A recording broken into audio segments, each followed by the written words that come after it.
तिकडं बोंबलं बाहेर ग जेवायला कोण लागलं? हॅलो.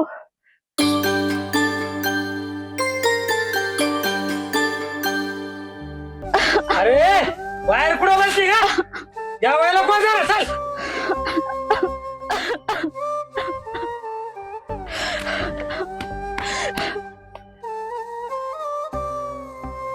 दादा. ताई काय झालं? काय होतंय ताई? दादा त्रास होतोय. ताई तू काळजी नको करू. चल आपण दवाखान्यात जाऊ. आला ताईचा लाडका भाऊ. हा काय गे तुला जेवायला वाढायचं होतं ना मला? इकडं बाहेर येऊन बसली. चल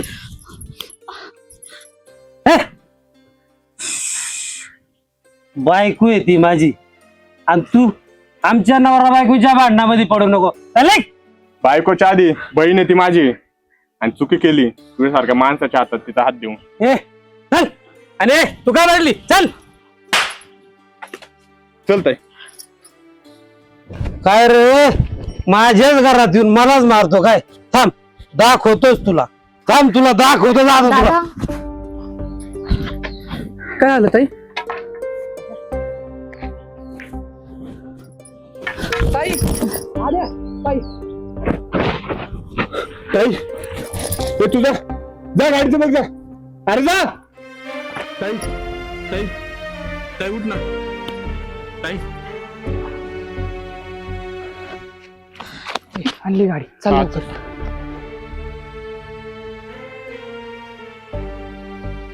मम्मीचा दरवाजा खोला.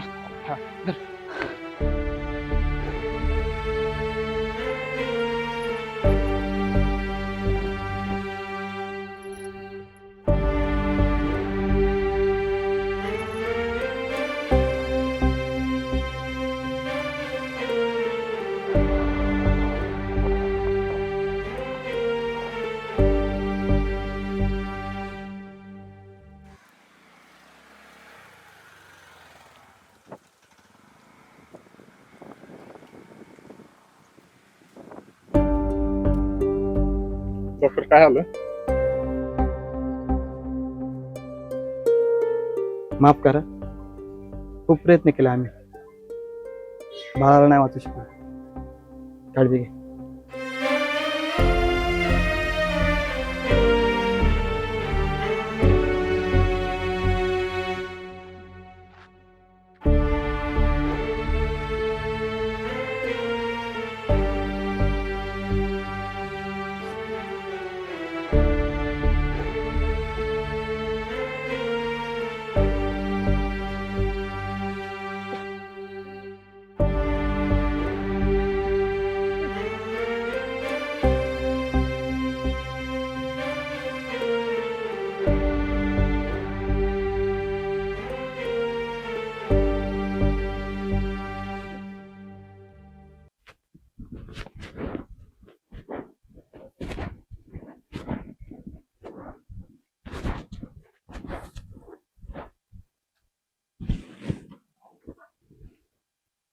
वसुदेव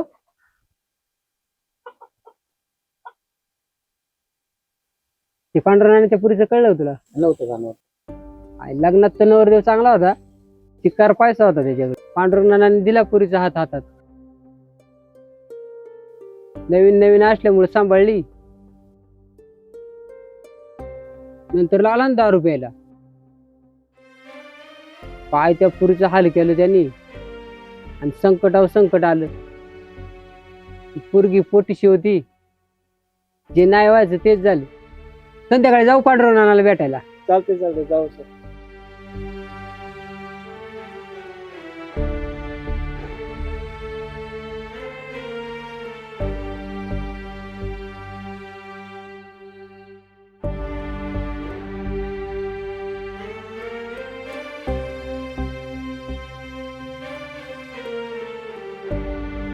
आईनं बोलावले चल घरी.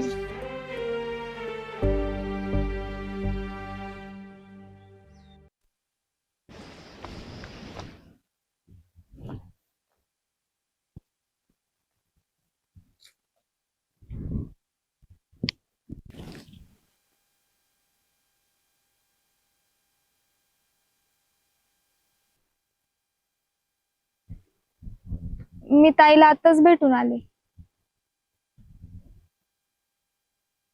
ती लय रडत होती. मी तिला सावरायचा प्रयत्न केला, पण गोष्टच अशी घडलीये की ती यातून स्वतःला नाही लवकर सावरू शकत. पण आधी आपण सगळे जर असे रडत बसलो तर कसं होईल?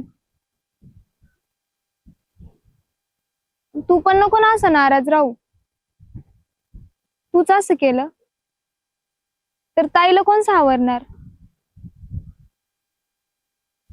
मीरा, मी मामा होणार होतो. 2 दिवसात मी ताईला पण आणायला आणलो, पण बघ नाही काय झालं. मी त्याच्यासाठी खेळणी पण आणून ठेवली होती. किती स्वप्न पाहिलं होतं. ताई पण खूप आनंदात होती ग. ज्या दुःखात तू आहेस ना आता, त्या दुःखातून मी पण गेलीये. आई होती ना तेव्हा सगळं नीट होतं, पण लहानपणीच आई मला सोडून गेली.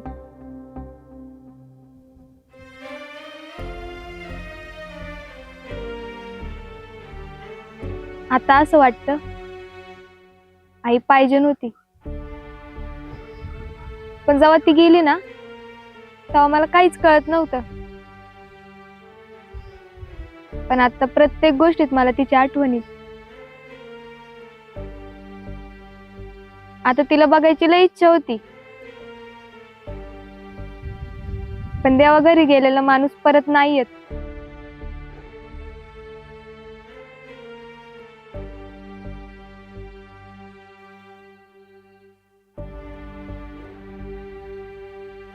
पण कधी कधी असं वाटतं की ती माझ्या सोबतच आहे आणि ती मला पाहते.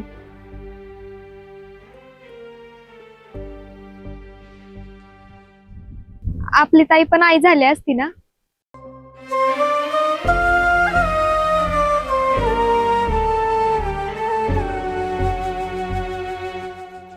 ताईला फक्त मी एकदाच रडताना बघितलं होतं, ते पण तिच्या लग्नामध्ये. अहो जरा गडबड चालू आहे, तुम्ही फक्त मला 5 मिनिटं द्या, तुमचे पैसे देऊन टाकतो मी जाताना. अरे बस किती धावपळ करतो. ती ताई निघाली, भेटून घे तिला. ताई,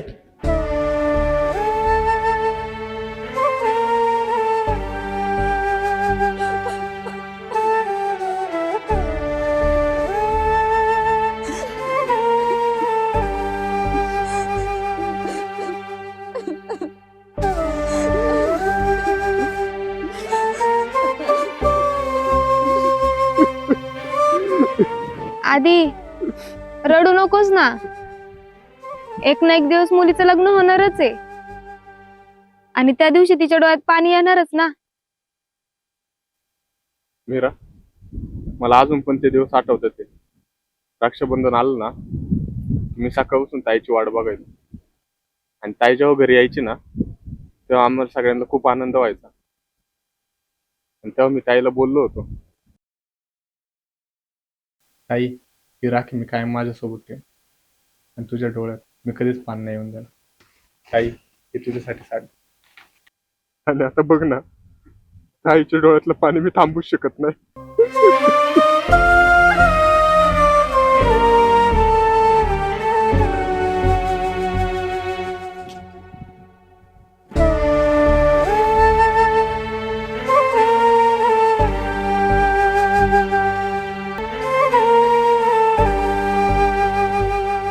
आधी मला राखी बांधायला पण कोण नव्हतं, पण आपल्या ताईनी. मम्मी, तुला नाही कोणी राखी बांधली का? नाही ना, तुला माहितीच आहे ना, आद्या बहीण नाही ना मला. अरे ओ म्या, मी कोण आहे? मी नाही का तुझी बहीण? हा मी तिला राखी बांधते. ताई मी कामाला लागलो ना, माझ्या पहिल्या पगारातून साडी घेईन तुला.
चंद्र झोपला ग बाई, देवकी नसे मी बाळा, भाग्य यशोदेचे भाळी, देवकी नसे मी बाळा, भाग्य यशोदेचे भाळी, तुझे दुःख घेण्यासाठी केली पदराची झोळी, जगा वेगळी ही ममता, ओ